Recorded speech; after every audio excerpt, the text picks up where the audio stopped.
नमस्ते दोस्तों, स्वागत है आपका इस नई कहानी में।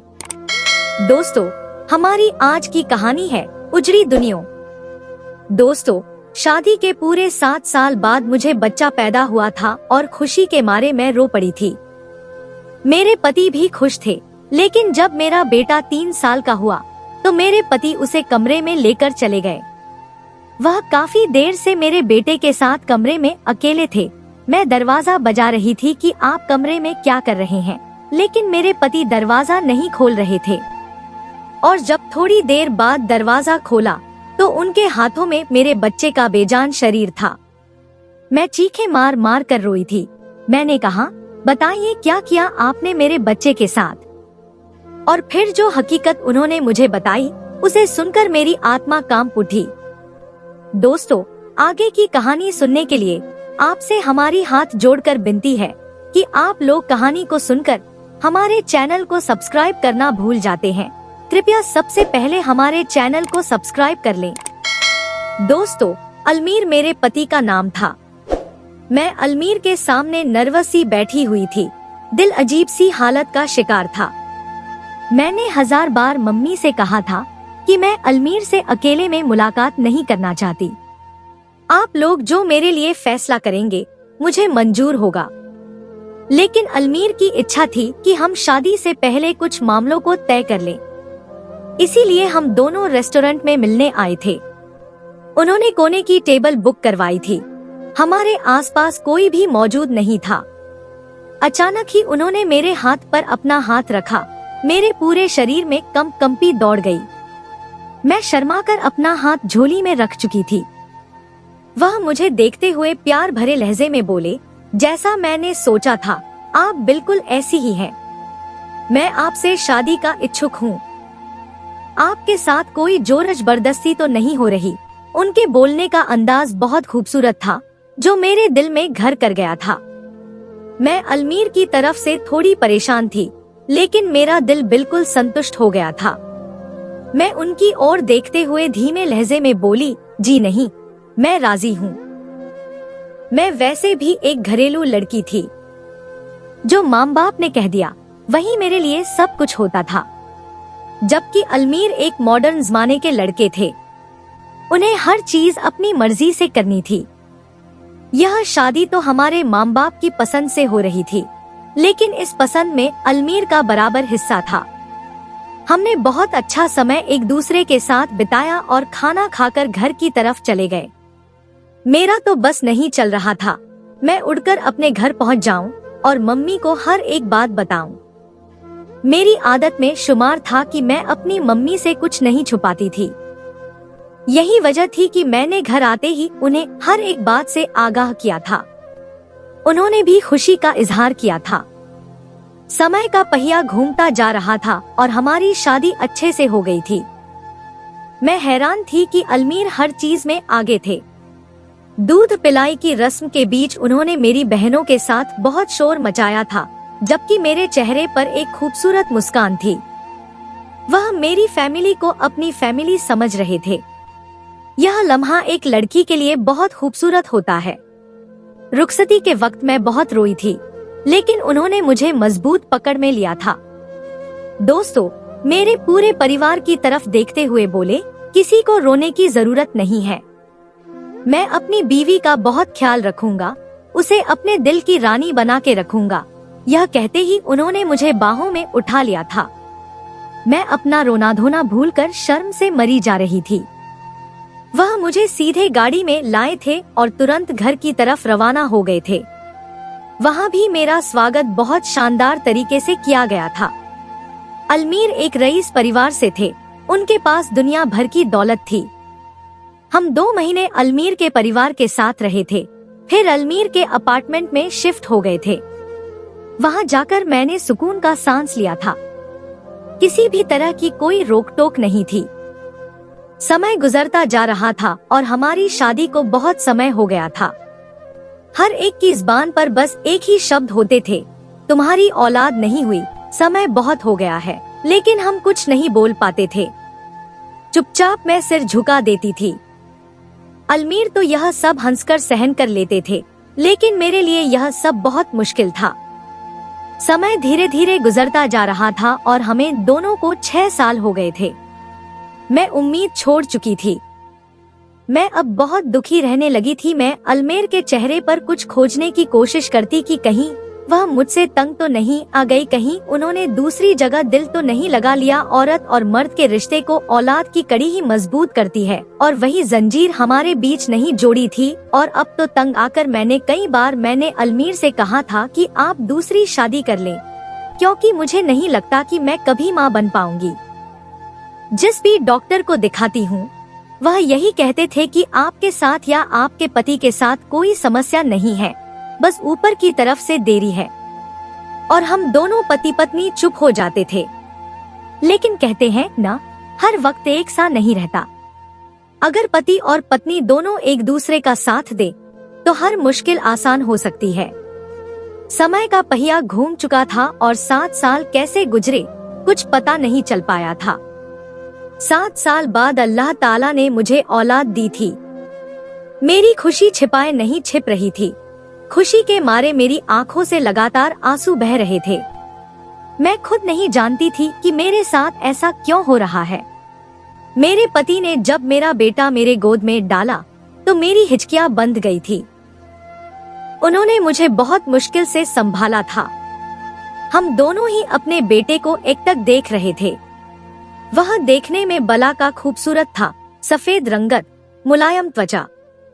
उसे देखकर किसी गुड़िया का गुमान होता था। कुछ मेडिकल प्रोसेस के बाद मुझे अस्पताल से डिस्चार्ज कर दिया गया था। मैं ही जानती थी कि मैंने कितना कुछ सहा था एक औलाद के लिए। मैं किस किस दर पर जाकर अपनी झोली फैला चुकी थी। दोस्तों, मैंने दुनिया के हर डॉक्टर को चेक करवा लिया था।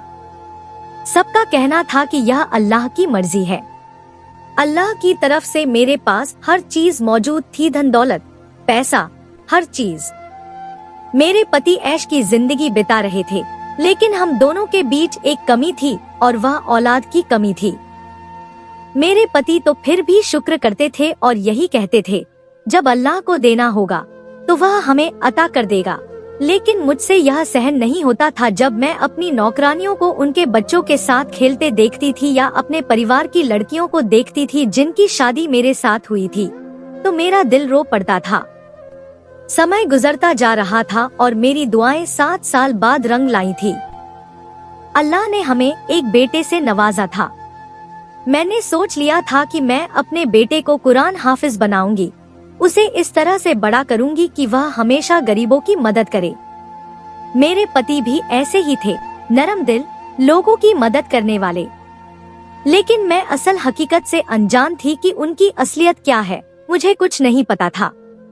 लेकिन कहते हैं ना, एक समय आता है जब सारे राज खुल जाते हैं, और वह समय दूर नहीं था। मेरा बेटा जैसे जैसे बड़ा होता जा रहा था, उसके शारीरिक बदलाव को मैं महसूस कर रही थी। मैं उसकी माँ थी, वह मेरे सबसे ज्यादा करीब था। वह अब 3 साल का हो गया था, लेकिन मैं महसूस करती थी कि उसकी आदतें लड़कों से अलग हैं। लेकिन फिर मैं यही सोचती थी कि वह तो अभी महज 3 साल का है, भला उसमें कैसे बदलाव आ सकता है। मैं अपने वहम को समझकर सिर झटक दिया करती थी। समय का काम है गुजर जाना, और अब मेरा बेटा 7 साल का हो गया था। लेकिन अब मुझे चिंता होने लगी थी। हमारे घर में कोई और मौजूद नहीं थी सिवाय मेरे और मेरी औलाद के। वह सबसे ज्यादा मेरे ही करीब था। उसके शारीरिक बदलाव को मैं महसूस कर रही थी। वह बिल्कुल लड़कियों की तरह चलता था। उसके बात करने का अंदाज भी बिल्कुल लड़कियों जैसा था। खेल खेल में वह मेरा दुपट्टा सिर पर लेकर पूरे घर में बर्तनों से खेलता था। पहले तो मैं अपना वहम ही समझती रही, लेकिन जब 1-2 बार मेरी बहनों ने भी मुझे टोका तो मेरी जान पर बन आई थी। अगर कुछ उल्टा सुल्टा हो जाता तो न जाने हम लोग किस तरह सहन करते। मैंने तुरंत ही इस चीज का जिक्र अपने पति से किया था। मेरे पति भी मेरे शक पर मुहर लगाते हुए बोले, मैं भी कई दिनों से तुमसे इस सिलसिले में बात करना चाहता था, लेकिन फिर यही सोचकर चुप हो जाता था कि कहीं तुम्हें बुरा न लग जाए। साइमा, मुझे महसूस हो रहा है कि कुछ गड़बड़ है। हमें चाहिए कि अपने बेटे का एक बार मेडिकल चेकअप करवा लें। मैं भी तुरंत राजी हो गई थी, क्योंकि अगर उसके अंदर कुछ खराबी थी तो क्या पता हम उसे ठीक करवा लें। मैं और मेरे पति तुरंत डॉक्टर के पास गए थे और जब मेरे बेटे का पूरा मुआयना किया गया और उसकी रिपोर्ट आई तो हम दोनों पति पत्नी बिल्कुल सन्न रह गए थे। हम दोनों को बिल्कुल यकीन नहीं आ रहा था कि वह रिपोर्ट जो बता रही है वह हकीकत पर आधारित है। डॉक्टरों का कहना था कि आपका बेटा शारीरिक रूप से न तो एक पुरुष है न एक महिला, बल्कि वह ट्रांसजेंडर है। जबकि यह शब्द मेरे दिल पर चाबुक की तरह लगा था। दोस्तों, 7 साल तक मैंने इतनी दुआएं की थी, उसके बाद मुझे मेरा बेटा मिला था और आज इसके बारे में यह हकीकत जानकर मेरी सारी खुशी खत्म हो गई थी। हम दोनों पति पत्नी को ऐसा लग रहा था जैसे हमारे घर में मातम हो गया हो। कुछ समझ नहीं आ रहा था कि यह क्या हो गया है। मैं बिल्कुल सन्न होकर एक कोने पर बैठी हुई थी, जबकि यही हाल मेरे पति का भी था। मैंने मुड़कर अपने पति की तरफ देखा तो उनकी आंखों में आंसू ही आंसू थे। मैं तुरंत दौड़कर उनके पास गई और उनके सीने से लग गई। और हैरानी का झटका तो मुझे तब लगा था जब मेरे पति ने मुझे सीने में भिंचकर जोर से रोना शुरू किया था। वह चिल्ला चिल्ला कर रो रहे थे और मैं हैरान थी कि आखिर उन्हें क्या हो गया है। मैंने अपने पति को काबू करने की कोशिश की, लेकिन वह मुझे झटककर घर से बाहर निकल गए थे, जबकि आज से पहले उन्होंने कभी मुझे नहीं झटका था। हमारी भले कितनी ही लड़ाई क्यों न हो जाती, वह मुझे कभी दूर नहीं झटकते थे, लेकिन आज जो हो रहा था वह सब कुछ बहुत हैरान करने वाला था। थोड़ी देर बाद ही मेरा बेटा मेरे करीब आया और मेरे चेहरे को अपने हाथों में लेकर मुझसे मेरी लिपस्टिक के बारे में पूछने लगा, जबकि मुझे एकदम ही इतना गुस्सा आया था कि मैंने घुमाता हुआ जोरदार थप्पड़ अपने बेटे के मुंह पर दे मारा था। जिंदगी में ऐसा मैंने पहली बार किया था। वह एकदम ही डर गया था और रोता हुआ कमरे से चला गया। मुझे कुछ समझ नहीं आ रहा था कि मैं क्या करूं। मैं जमीन पर बैठती चली गई थी। मैंने अपने बालों को मुट्ठियों में भींच लिया था और अल्लाह से शिकवा करने लगी थी कि यह मेरे साथ क्या हुआ है। मैंने तो कभी किसी की दिल नहीं की, किसी का बुरा नहीं चाहा, तो मेरे पाक परवरदिगार ने मुझे इतनी बड़ी परीक्षा में क्यों डाला। मेरा बेटा इस दुनिया में कैसे रहेगा, लोगों के ताने कैसे सहन करेगा। लेकिन यह सब कुछ हो चुका था। लेकिन मैं इस बात से अनजान थी कि खुदा किसी पर यूं ही मुसीबतें नहीं डालता, उसे मुसीबत के पीछे बहुत बड़े बड़े राज छुपे होते हैं। और मेरी तकलीफ के पीछे भी एक बहुत बड़ा राज छिपा था जिसे मैं अभी तक अनजान थी। खुदा ने हमारे ऊपर यह कहर यूं ही नहीं तोड़ा था। यह राज मुझे जल्दी ही पता चलने वाला था कि मेरी पूरी दुनिया तबाह हो जाती। काफी देर तक मैं जमीन पर ही बैठी रोती रही थी और रोते रोते कब मेरी आंख लग गई मुझे कुछ पता नहीं चला। मेरी आंख इशा की नमाज के बाद खुली। मैंने चारों ओर देखा तो घर में कोई नहीं था। रयान भी शायद अपने कमरे में था और मेरे पति तो सुबह गए थे, अभी तक वापस नहीं आए थे। मैंने तुरंत उनका नंबर डायल किया और उनसे संपर्क करने की कोशिश की, लेकिन जवाब बंद था। तुरंत ही मैं अपनी जगह से उठी और अपने बेटे की तरफ बढ़ी। मैंने गुस्से में आकर उसे थप्पड़ मारा था। मैं जानती थी वह मुझसे नाराज होगा, उसे बहुत तकलीफ हुई होगी। और यह सब सोचते सोचते अब मेरी आंखें नमक पानी से भरने लगी। जैसे ही मैं उसके कमरे में गई, वह जमीन पर सो रहा था। यकीनन वह रोते रोते सो गया था। मैं दौड़कर अपने बेटे के पास गई और उसे बेतहाशा चूमा। दोस्तों, मेरे लिए मेरा बेटा मेरी पूरी दुनिया था। 7 साल जिस तरह से मैंने गुजारे थे मैं ही जानती थी। और जब मुझे औलाद नसीब हुई तो मैं उसके दर पर सजदा कर कर के थक गई थी। लेकिन बदले में जो मुझे मिला था उस पर मैं अल्लाह से बहुत नाराज थी। उसने मेरे साथ ऐसा क्यों किया? मैंने तो कभी कुछ गलत नहीं किया, तो फिर मुझ पर ऐसा अजाब नाजिल क्यों हुआ?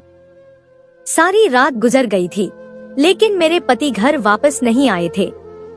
इस दौरान रयान जाग गया था और मैंने उसे प्यार करके मना लिया था। सुबह सवेरे फज्र के वक्त वे घर में दाखिल हुए, लेकिन उनकी हालत ऐसी थी जैसे उनका कोई बहुत करीबी मर गया हो। उजाड़ हलिया, बाल माथे पर बिखरे हुए अजीब सी हालत में। मैं अचानक ही डर गई थी। उनकी लाल आंखें यह बताने के लिए काफी थी कि वे जहां भी थे रोते रहे थे। मैं अपने पति के पास गई और उनके गाल पर हाथ रखते हुए प्यार भरे लहजे में बोली, अलमीर, आप कहाँ चले गए थे? आप क्यों इतना हलकान हो रहे हैं? मुझे मालूम है जो हम पर कयामत आई है वह बहुत बड़ी है, लेकिन हमें दोनों को साबित कदम रहना है। हम अपने बच्चे का इलाज करवाएंगे, वह ठीक हो जाएगा। मेडिकल में बहुत तरक्की हो गई है। आप इस तरह से क्यों सोचते हैं? जबकि मेरे पति मुझे एक नजर देखकर अपने कमरे में चले गए थे। मैं उनका नजरअंदाज करना समझ नहीं पा रही थी। वे इस तरह से बर्ताव क्यों कर रहे थे? ऐसे वक्त में तो पति पत्नी एक दूसरे का सहारा बनते हैं, लेकिन मेरे पति बहुत अजीब बर्ताव कर रहे थे। ऐसा लग रहा था जैसे वे बहुत बड़ी मुश्किल में फंस गए हों या फिर कोई गिल्ट हो जो उन्हें काट रहा हो। मैं काफी देर तक लाउंज में ही गुमसुम बैठी रही थी, लेकिन अगर मैं इस तरह से हिम्मत हार जाती तो बहुत मुश्किल हो सकती थी। मैं अपने पति के पास एक बार फिर पूरी उम्मीद से गई थी कि मैं उन्हें समझा दूंगी, मैं उन्हें मनाऊंगी। उन्हें हर चीज का सामना करना पड़ेगा और हमें अपने रयान को बहादुर बनाना पड़ेगा। लेकिन जब मैं अंदर गई तो मेरा दिल एकदम ही कांप उठा। मेरे पति सजदे में जार-जार रो रहे थे। उनकी आवाज पूरे कमरे में गूंज रही थी।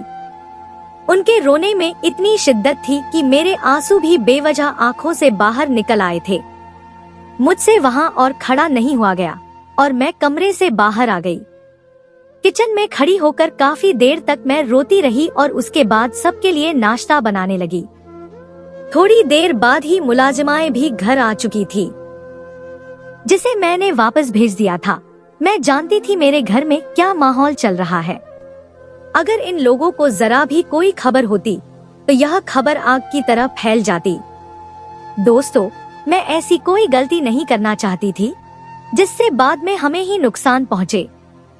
थोड़ी देर बाद जब मैं नाश्ता बनाकर अपने कमरे में गई तो मेरे पति सजदे में ही सो गए थे। शायद सारी रात की थकान और दिन भर रोने के कारण उन्हें बहुत जल्दी नींद आ गई थी। मैं सीधे अपने बेटे के कमरे में आई।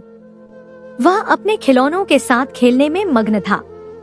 आमतौर पर लड़कों के पास गाड़ी या बंदूक होती है, जबकि मेरा बेटा गुड़िया से खेलने का शौक रखता था।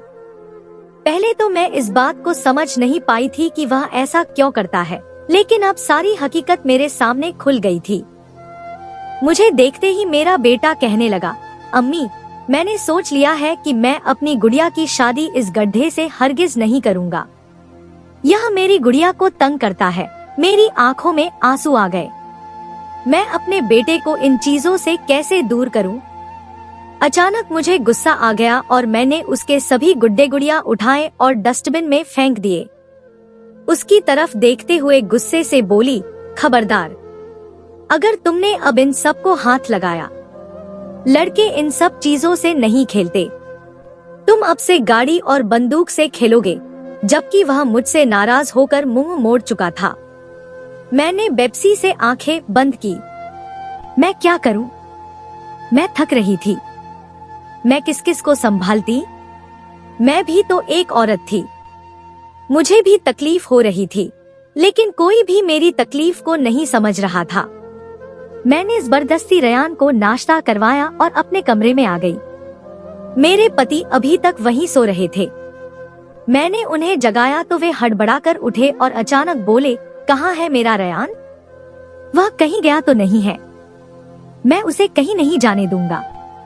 उसे अपने सीने में छुपा लूंगा। मैं किसी को नहीं पता चलने दूंगा कि मेरा रयान कैसा है। जबकि अलमीर के लहजे में मौजूद डर देख मैं हैरान रह गई थी। मैंने उन्हें तुरंत अपनी गोद में लिया और उनकी आंखों में देखते हुए बोली, अलमीर, क्या हो गया है? आप किस तरह से बर्ताव कर रहे हैं? हमारा रयान कहाँ जाएगा? हमारे पास रहेगा ना? अलमीर जैसे अब जाग गए थे।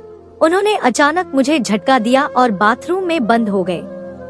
यह कल से आज दूसरी बार हुआ था कि उन्होंने मुझे खुद से झटका दिया था और यह मेरे लिए बहुत ही हैरान करने वाली बात थी। मैं बहुत उदास हो गई थी। थोड़ी देर बाद वे वॉशरूम से ताजा होकर बाहर आए। उन्हें देख मुझे अचानक ही गुस्सा आ गया। मैं उन्हें देखते ही गुस्से से भड़क गई। आखिर आप मुझे बताएं, आप चाहते क्या हैं? क्यों मुझे लगातार झटका दे रहे हैं? इन सब चीजों में मेरा क्या कसूर? जबकि मेरे पति ने मुझे लाल लाल आंखों से देखा और चुपचाप बाल बनाने लगे। वह शीशे में से मुझे देखते हुए बोले, जाओ और रयान को तैयार करो, वह मेरे साथ जाएगा। मैंने तुरंत बोला, कहाँ ले जा रहे हैं आप उसे? वे मेरी तरफ मुड़े और बेरहमी से बोले, जो उसकी जगह है वहीं उसे छोड़ने के लिए जा रहा हूँ। जाओ और उसे लेकर आओ। उनके चेहरे पर मौजूद ठंडापन देख मैं अंदर तक कांप गई थी। मैंने उनकी तरफ देखा और गुस्से से बोली, कौन सी जगह? मैं आपकी बातों का मतलब बिल्कुल नहीं समझ रही। अलमीर, अगर आप मेरे बेटे को, इसके आगे मैं कुछ नहीं बोल पाई, जबकि मेरे पति कदम से कदम मिलाते हुए मेरे करीब आए और मेरी आंखों में देखते हुए बोले, देखो, वह हमारे लिए नहीं बना। उसकी एक अलग दुनिया है और मैं उसे उसकी दुनिया में छोड़ने के लिए जा रहा हूँ। यही उसके हक में बेहतर है। इन लोगों को खुद पता होगा तो वे लोग उसे लेने के लिए आ जाएंगे। हम कब तक उसकी सुरक्षा करेंगे? यह दुनिया वालों के सामने इस तरह से नहीं आ सकता। मैं सबको कह दूंगा कि वह मर गया है और हम उसे इन लोगों को दे देंगे। मैं ऐसे बच्चे को अपनी जिंदगी में नहीं रख सकता। दोस्तों, मैं हैरान हो रही थी कि एक पिता इतना बेरहम कैसे हो सकता है। मुझे तो हैरानी इस बात पर थी कि वे थोड़ी देर पहले कितनी बुरी तरह रो रहे थे और अब मैं मर जाऊंगी लेकिन अपने बच्चे को खुद से दूर नहीं करूंगी। आप यह बात कान खोलकर सुन ले। अलमीर ने अचानक ही गुस्से से मेरा जबड़ा अपनी मजबूत पकड़ में थाम लिया और मेरी आंखों में घूरते हुए बोले, जितना कहा है उतना करो, जाकर रियान को ले आओ। मैं उसे अपने पास अब नहीं रख सकता। तुम यह बात क्यों नहीं समझ रही? उनकी आंखों से डर आ रहा था। वे इतने लाल हो रहे थे कि मैं कुछ पल के लिए बिल्कुल चुप हो गई। लेकिन अगर मैं चुप हो जाती तो मेरा बच्चा मुझसे छिन जाता और मैं ऐसी कोई गलती नहीं करना चाहती थी जिससे मेरे लिए बाद में मुश्किल पैदा हो। मैंने अपने आप को अपने पति से बहुत मुश्किल से छुड़ाया और भागकर रियान के कमरे को अंदर से बंद कर लिया। मेरे पति भी मेरे पीछे पीछे आए थे और गुस्से से दरवाजा बजाते हुए बोले, दरवाजा खोलो साइमा, मुझे यह हर हाल में चाहिए। मैं उसे और यहाँ नहीं रख सकता। तुम क्यों नहीं समझ रही? हमारे लिए बाद में मुश्किल होगी। सारी दुनिया की बातें, ये तुम खुद सोचो, लोग क्या क्या बातें बनाएंगे। उनके लहजे में डर था। मैं हैरान थी कि जो व्यक्ति अपने बेटे से इतनी मोहब्बत करता था कि जरा सी चोट पर उसकी तड़प उठता था, आज वो उसे छोड़ जाने की बातें कर रहा था। मैंने दरवाजा नहीं खोला और मेरे पति दरवाजा बजाते हुए चले गए। मैं किसी भी सूरत में अपनी संतान को खुद से जुदा नहीं कर सकती थी। दोपहर के समय मैंने बहुत हिम्मत करके दरवाजा खोला तो वे बाहर ही लाउंज में सिर झुकाए बैठे थे। मैंने दरवाजे को अच्छी तरह से बंद किया और बाहर आकर उनके कदमों में बैठ गई। उन्होंने कोई प्रतिक्रिया नहीं दी, बल्कि चुपचाप बैठे रहे।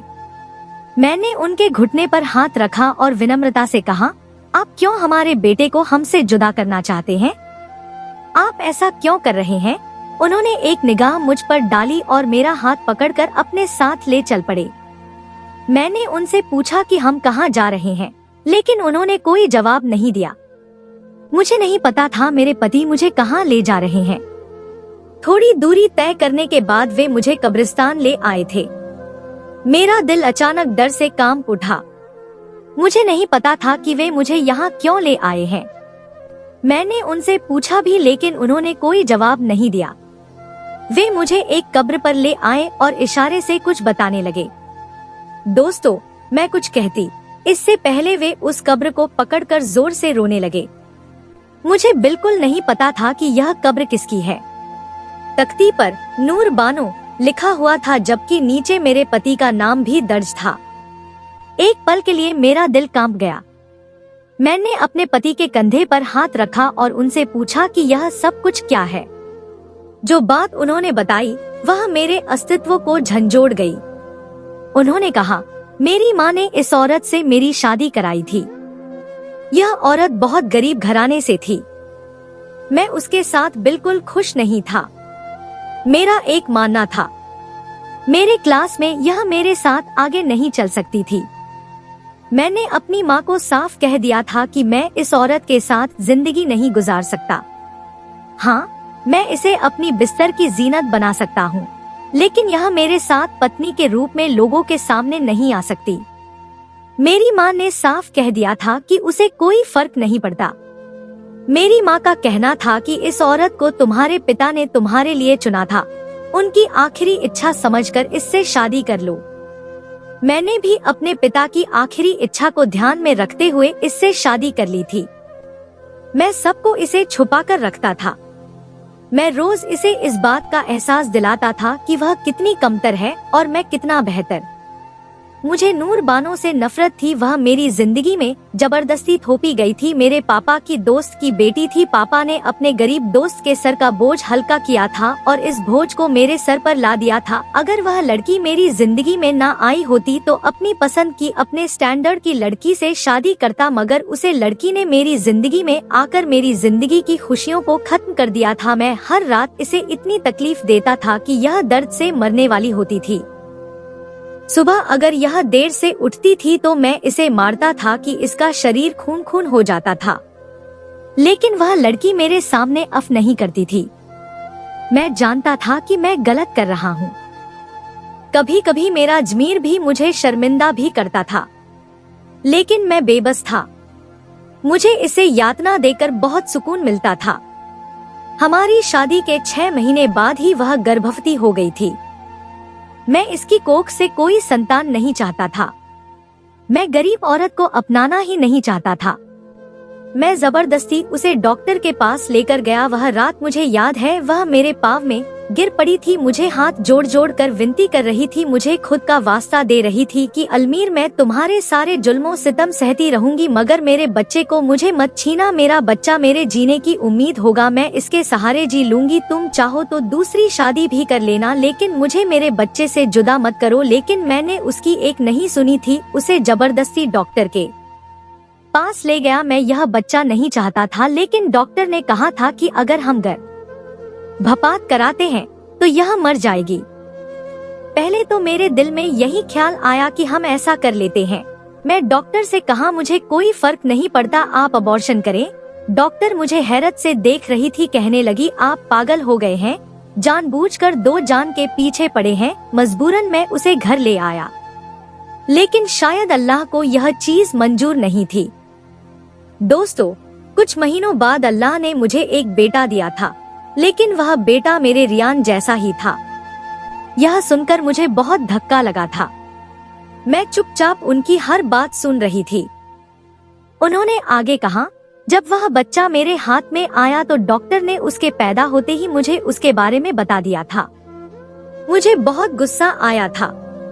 मेरे गुस्से से बुरा हाल हो गया था। फिर मैंने उसी पल अपनी सगी औलाद, अपने खून को अपने हाथों से हमेशा हमेशा के लिए सुकून भरी नींद सुला दिया था। घर लाकर मैंने नूर बानो पर इतना जुल्म किया कि उसकी हालत खराब हो गई थी, और जब उसने मुझसे अपने बच्चे का मांग किया तो मैंने तुरंत ही उसे बता दिया कि मैं उसके बच्चे को हमेशा हमेशा के लिए दुनिया से दूर भेज चुका हूँ। उसकी हालत देखने लायक थी। वह पागल हो गई थी। रो रो कर उसने अपना हाल बुरा कर लिया था, और फिर वह अपने बच्चों की जुदाई को सह ना सकी और आखिरी समय रोते हुए एक ही बात बोल रही थी, अल्लाह तुम्हें कभी औलाद का सुख न दे। अगर तुम्हें संतान दे तो वह मेरे बेटे जैसी दे। अल्लाह तुम्हें बर्बाद कर दे, तुम्हें कभी खुशी न मिले, तुम तड़प तड़प कर मर जाओ और तुम्हें कोई एक चम्मच पानी पिलाने वाला ना हो। और यह कहते हुए उसने कलमा पढ़ा और उसकी रूह उसके शरीर से परवास कर गई। नूर बानो की बहुआ पर एक पल के लिए मेरा दिल कांप गया था, लेकिन मैं खुद को मजबूत दिखा रहा था। वक्त गुजर रहा था और मेरा ज़मीर मुझे शर्मिंदा करने लगा था। मैं रातों को बेचैन रहता, कुछ भी अच्छा नहीं लगता था। मेरी हालत को देखते हुए मेरी माँ ने मेरी शादी करवा दी थी। मैं बहुत खुश था। तुमसे मेरी शादी हो चुकी थी। तुम मेरे बिल्कुल मानक की थी। लेकिन फिर हमारी संतान नहीं हो रही थी। मैं तुम्हारे मुंह पर तो कह देता था कि मुझे कोई फर्क नहीं पड़ता, लेकिन तुम नहीं जानती थी कि मैं कितनी तकलीफ में था। और जब रियान पैदा हुआ तो उस पल मुझ पर डर तारी हो गया था। मैंने डॉक्टर से उसका मेडिकल चेकअप नहीं करवाया था, लेकिन 7 साल बाद जब उसका मेडिकल चेकअप हुआ तो मुझे पता चल गया था कि मुझे नूरबानो की बद्दुआ लग गई थी। इसीलिए मेरी हालत इतनी खराब हो रही थी। कल मैं बहुत रो रहा था उसकी कब्र पर आकर। मेरी हालत खराब हो गई थी। मैंने ख्वाब में नूरबानो को देखा था। वह मुझसे कह रही थी, अब तुम अपने बच्चे को मार दो। तुमने मेरा बच्चा भी तो खत्म किया था। मुझे इससे सुकून मिल जाएगा। मैं तुम्हें माफ कर दूंगी। और मैं इस सपने को पूरा करने के लिए उसे ऐसी जगह छोड़कर आना चाहता था जहां से वह कभी वापस न आ सके। लेकिन तुम्हारी तकलीफ देखकर मुझे एक बार फिर नूरबानो याद आई थी। वह यह कहकर बिल्कुल चुप हो गए थे, जबकि मैं नफरत भरी नजरों से अपने पति को देख रही थी। मैंने बिना कुछ कहे उनके बिना ही घर लौट आई। मैंने अपने बेटे को उठाया और अपनी माँ की तरफ चली गई। मुझे इस इंसान पर अब भरोसा नहीं था। वह मेरे बच्चे के साथ भी कुछ कर सकता था। अगर वह अपने बच्चे को मार सकता है तो रयान के साथ भी कुछ कर सकता था। मुझे उस पर अब बिल्कुल भरोसा नहीं था। हाँ, मेरा रयान आम लड़कों की तरह नहीं था। उसकी आदतें और चाल चलन बिल्कुल लड़कियों की तरह थी, लेकिन मैंने उसकी परवरिश की थी। उसे एक बेहतरीन जिंदगी दी थी। उसे पढ़ाया लिखाया था और एक अच्छा इंसान बनाने की कोशिश कर रही हूँ। आज मेरा बेटा रियान 12 साल का हो चुका है और मैं एक बार भी पलटकर अलमेर के घर में कम नहीं रखा। जबकि आज भी हमारे दर पर अलमीर आता है, लेकिन मैं उससे मिलती नहीं हूँ। मैंने इस सच्चाई के बाद ही अलमीर से अलगाव ले लिया था और अब मैं अपने बेटे के साथ एक अलग जिंदगी बिता रही हूँ। अब आप लोग ही मेरी मुश्किल को आसान करें। क्या मुझे अलमीर को माफ कर देना चाहिए या बस अपनी पूरी जिंदगी उसे एक बेहतरीन जिंदगी दी थी, उसे पढ़ाया लिखाया था और एक अच्छा इंसान बनाने की कोशिश कर रही हूँ। आज मेरा बेटा रियान 12 साल का हो चुका है और मैं एक बार भी पलटकर अलमेर के घर में कदम नहीं रखा। जबकि आज भी हमारे दर पर अलमीर आता है, लेकिन मैं उससे मिलती नहीं हूँ। मैंने इस सच्चाई के बाद ही अलमीर से अलगाव ले लिया था और अब मैं अपने बेटे के साथ एक अलग जिंदगी बिता रही हूँ। तो दोस्तों, यह थी हमारी आज की कहानी। आपको सुनकर कैसी लगी हमें कमेंट करके जरूर बताएं और हमारी वीडियो को ज्यादा से ज्यादा अपने दोस्तों में शेयर करें और हमारे चैनल को भी सब्सक्राइब कर लें ताकि आने वाली वीडियो का नोटिफिकेशन आप तक तुरंत पहुंचे। मैं मिलती हूं आपसे अगली वीडियो में। तब तक के लिए धन्यवाद।